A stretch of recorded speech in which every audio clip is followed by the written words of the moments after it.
다음 아이템 김현 기자가 준비했죠? 네, 그렇습니다. 전 지방선거 소식 좀 전해드리려고 하는데요. 제가 준비한 아이템 지방선거 채비 나선 여야 복잡한 속내입니다. 일단 여야 모두 본격적으로 지방선거 준비 돌입을 했는데요. 벌써 시작부터 잡음이 이어나오고 있습니다. 먼저 국민의힘 소식부터 전해드리면은 이 지방선거 공천 룰을 두고 지금 공개 반발이 나오면서 집안 싸움이 조금 시작된 모양새를 보여주고 있습니다. 이준석 대표가 지방선거 이 공천 룰을 공개를 했는데요. 여기에 이 페널티 조항을 도입하겠다고 밝히면서 논란이 생겼습니다. 이 내용을 저희가 좀 설명을 드리면요. 현역 의원 출마자는 10% 감점이 들어가고 국민의힘을 탈당해서 당의 이제 결정을 불복한 이 무소속으로 출마한 사람은 15% 감점이 있습니다. 하지만 이 발표 나오자마자 당내에서 지금 반발이 이어지고 있는데 특히 이 대구시장 쪽이 좀 뜨겁습니다. 일단 그 최근에 대구시장 출마한 김재원 국민의힘 최고위원 이야기 듣고 이야기 이어나가 보겠습니다. 대구시장 출마하실 겁니까? 예. 그럼 예비후보 등록을 하실 계획이신 겁니까? 이제 준비되는 대로 예비후보 등록을 하겠습니다. 거기 지금 홍준표 의원이 지금 준비하고 있는 것 아닙니까? 맞습니다. 그럼 이제 한판 겨루겠다 이런 말씀이십니까? 뭐 결국은 그렇게 되지 않을까 생각합니다. 제가 그 기여할 수 있는 바가 크겠다라고 생각을 하고 있습니다. 전 중학교, 고등학교와 첫 직장인 경북도청이 전부 근무가 대구서 했는데요. 대구에 대한 애정이 크고. 네, 앞서 들어보신 것처럼 이 김재원 최고위원 대구시장 선거에서 홍준표 의원과 맞붙게 됐습니다. 그런데 이 홍준표 의원이 문제인데요. 이 홍준표 의원, 이 앞서 말씀드린 페널티 조항에 무려 2가지 모두 해당되고 있습니다. 그러네요. 그래서 지금 25%의 감점을 받게 됐는데요. 일단 홍준표 의원 이 공천 룰 나오자마자 일단 반박하고 나섰는데 페널티 조항이 일단 이중처벌인 것 같다. 이중처벌의 성격이 있다면서 비판했고요. 특히 이 페널티 조항이 만들어질 때 최고위원회에서 특정 최고위원이 이걸 좀 주도를 했는데 이게 김재원 최고위원이다 이렇게 비판을 하고 있습니다. 출마 선언 후에 최고위원 회의 들어가서 김재원 최고위원이 좀 본인에게 유리하게 이 공천 페널티 룰을 만들었다. 직권 남용이다 이렇게 저격하고 나섰는데 이 홍준표 의원 지금도 이 성명서에 이어서 SNS 그리고 뭐 본인의 플랫폼 모든 곳에 지금 계속해서 글을 올리고 있거든요. 지금도 제가 조금 전에도 체크를 했는데 지금도 이 글이 올라오고 있는데 굉장히 격분, 이 경로가 좀 담겨 있습니다. 대구시장 선거 앞두고 국민의힘에서는 지금 벌써부터 이 집안 싸움이 시작된 모양새입니다. 아니 그러니까 지금 홍준표 의원 격분에 있다라고 얘기를 하는데 홍준표 의원 사실 당대표인 이준석 대표랑 굉장히 좀 사이가 좋습니다. 이 홍 의원하고 사이가 좋은 당 지도부, 이 몇 안 되는 당 지도부인 건데 이준석 대표는 뭐라고 얘기할까요? 네, 그렇습니다. 이준석 대표는 이 홍준표 의원과의 좀 특수한 관계 때문인지요. 이 본인이 직접 발표를 했지만은 나는 개인적으로 이 페널티 조항에 조금 반대했다. 이런 의견을 말했습니다.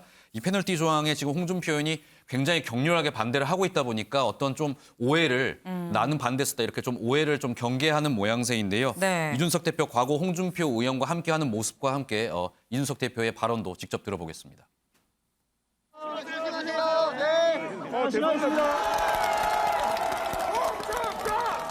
오늘 이 날씨도 추운데 어떻게 이래 선거운동도 아니고 그냥 우리 이준석 대표 보러 이래 많이 오신 모양인데 대표님 보러 왔습니다. 하여튼 홍준표를 사랑하는 대구 시민 여러분!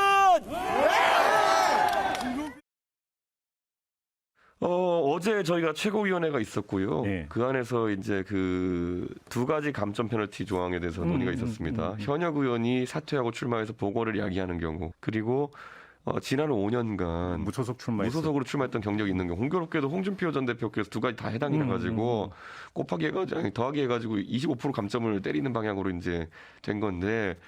저는 개인적으로 이 2가지 모두에 대해서 반대했습니다. 되돌릴 수는 없고 다만 이제 공천관리위원회에서 한 번 더 논의할 수는 있습니다. 정진석 공관위원장이. 이준석 대표 나는 이 개인적으로 2가지 페널티에 모두 반대했다. 본인의 의견을 분명히 했고요. 그러면서 지금 이 규정을 되돌릴 수는 없지만은 이 정진석 공관위원장한테 이야기를 해서 만약에 좀 필요하다고 생각하면 최고위에서 다시 한번 논의할 수는 있다. 이 공을 좀 정진석 공관위원장에 돌리는 모습을 보였습니다. 그리고 이 라디오 인터뷰에서 이 실제로 김재원 최고위원이 실제로 이걸 좀 주도를 했냐 이런 질문이 있었는데 여기에 대해서는 확인해 줄 수 없다면서요. 확답을 좀 피하는 모습도 보였습니다. 지금 이준석 대표가 나는 개인적으로 반대했다라고 윤경호 의원님 얘기를 했습니다. 그러면서 공을 이 정진석 공관위원장한테 지금 던졌는데 이준석 대표가 사실 자기 주장 목소리가 굉장히 강한 사람인데 대선 끝나고 요즘 좀 굉장히 좀 자중하는 것 같아요. 약간 궁지에 몰렸었잖아요. 네. 10% 이상, 10%포인트 이상의 승리 자신 이런 얘기가 호언처럼 됐는데 허언이 돼버렸잖아요.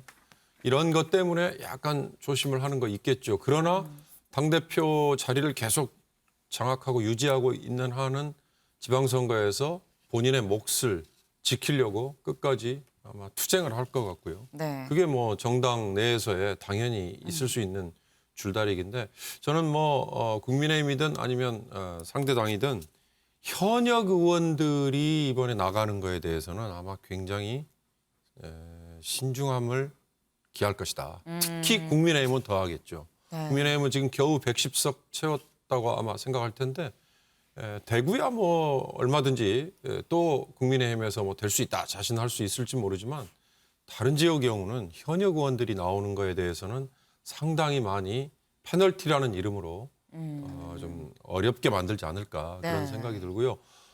양쪽 다 어떻게 보면 당연한 건데 이번 대통령 선거에서 누가 기여를 많이 했느냐 이걸 가지고 기여도가 높은 사람들에게 점수를 더 주는 그런 룰로 당연히 가지 않을까 싶습니다. 네. 지금 이제 국민의힘의 상황을 좀 짚어봤는데 민주당도 김영 기자. 민주당은 속내가 왜 복잡한 걸까요? 네, 그렇습니다. 국민의힘이 이 대구시장이 문제라면 민주당은 서울시장이 지금 문제인 상황입니다. 지금 서울시장 후보가 마땅치 않아서 인물난에 지금 시달리고 있다고 하는데요. 네. 사실 이 국민의힘에서는 오세훈 지금 현 서울시장이 뭐 다시 나올 게 거의 확실시 되고 있는데 네. 민주당에는 여기에 이제 맞설 만한 인물이 좀 부족하다는 평가입니다. 네. 저희가 저렇게 좀 지금 후보로 거론되는 인물들을 좀 정리를 해봤는데요. 네. 뭐 박주민, 우상호, 최재성, 그다음에 추미애, 임종석, 김동연까지 뭐 이름 자체만 놓고 보면 굉장히 흔히 이야기하는 뭐 거물급 정치인들입니다. 하지만은 지금 자세히 살펴보면 박주민 의원만 본격적인 준비를 하고 있고요. 나머지 후보들은 아예 지금 뭐 별다른 움직임을 보이지 않고 있다고 합니다.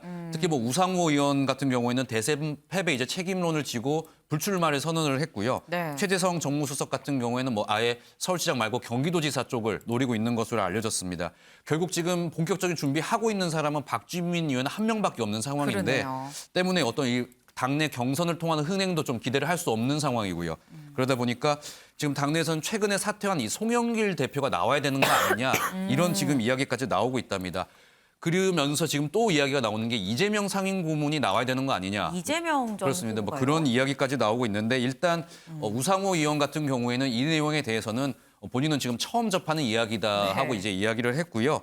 아무리 그러면서도 이제 민주당에 우리가 후보가 없다지만 방금 대통령 선거에 나왔던 대선 후보가 또 나오는 것 좀 이야기가 안 된다. 이기는 게 다는 아니다. 이렇게 반대 의견을 좀 명확하게 하기도 했습니다. 네, 소종섭 위원님. 네. 지금 보니까 이재명 상임고문이 뭐 직접 정말 선수로 뛸 가능성은 뭐 굉장히 적지 않겠느냐라고 생각은 됩니다만 어쨌거나 그래도 지방선거에서 뭔가 모종의 역할을 하지 않을까 하는 전망은 계속 나오거든요.